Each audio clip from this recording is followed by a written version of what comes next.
থেকে প্রয়োজন, সেই প্রয়োজন অবশ্যই আমরা আমাদের কাজকে এগিয়ে নেওয়ার জন্য চেষ্টা চালাবো। আজকে যদি আমরা এই এশিয়ার মহাবীর থেকে সিদ্ধান্ত নিতে পারি যে আল্লাহর জমিনে আল্লাহর দ্বীন প্রতিষ্ঠার জন্য আমি আমার জায়গা থেকে যতটুকু চেষ্টা করা দরকার তাতে কোনো ত্রুটি করবো না। ইনশাআল্লাহ আল্লাহর জমিনে আল্লাহর দ্বীন প্রতিষ্ঠা হবে, ইসলাম বিজয় হবে, আর ইসলাম ইসলাম বিজয় হয়েছে থাকবে। আমি এই প্রত্যাশা, এই দাবি রেখে এই আবদার রেখে আমার অঞ্চলে শেষ করছি। ওয়াফু দাওয়ানা আলহামদুলিল্লাহ রাব্বিল আলামিন।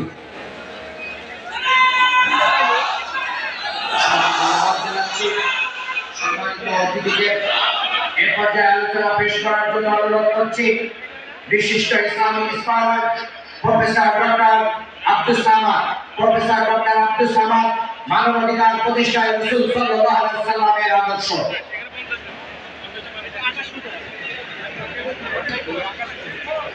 আসসালামু আলাইকুম ওয়া রাহমাতুল্লাহি ওয়া বারাকাতুহু।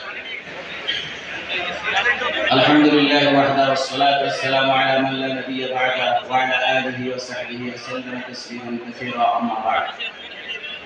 আউযু বিল্লাহি মিনাশ শাইতানির রাজীম। ওয়ালাকাদ আরসালনা রাসূলানা বিল বায়্যিনাতি ওয়া আনজালনা মা'আহুমুল কিতাবা ওয়াল মিজানা লিয়াকুমান নাসু বিল কিসত।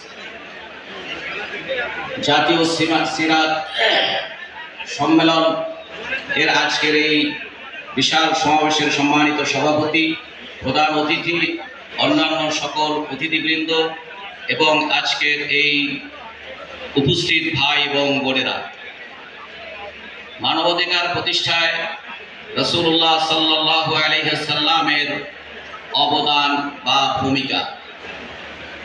আল্লাহ রাসূল সাল্লাল্লাহু আলাইহি ওয়াসাল্লাম গোটা ইসলাম দুভাগে বিভক্ত, একটি হচ্ছে হাক্কুল্লাহ আর একটি হচ্ছে হাক্কুল ইবাদ। আল্লাহ রাসূল সাল্লাল্লাহু আলাইহি ওয়াসাল্লাম এই দুটি অধিকারকে পূর্ণাঙ্গ রূপে এই পৃথিবীতে তিনি প্রতিষ্ঠিত করেছিলেন। মুআয ইবনে জাবালের হাদিসে রাসূলুল্লাহ সাল্লাল্লাহু আলাইহি ওয়াসাল্লাম বলছেন, হে মুআয, তুমি কি জানো বান্দার উপরে আল্লাহর হক কি? তিনি বললেন, আল্লাহ ওয়া রাসূলুহু আ'লাম। রাসূলুল্লাহ সাল্লাল্লাহু আলাইহি ওয়াসাল্লাম বললেন, বান্দার উপরে আল্লাহর প্রাপ্তি এবং অধিকার হচ্ছে মানুষ আল্লাহর সাথে কাউকে শরীক করবে না। অর্থাৎ যে একমাত্র পূর্ণাঙ্গ নিরাঙ্কুশ দাসত্বের জন্য আল্লাহ মানবতার জিনকে সৃষ্টি করেছেন, সেই তাওহীদ প্রতিষ্ঠার মাধ্যমে আল্লাহর অধিকার প্রতিষ্ঠিত হয়। এই দায়িত্ব আল্লাহর নবীরা পৃথিবীর মানুষদেরকে বুঝিয়েছেন। দ্বিতীয়ত হচ্ছে মানুষের অধিকার। আমি বিশ্বাস করি যে আল্লাহর অধিকার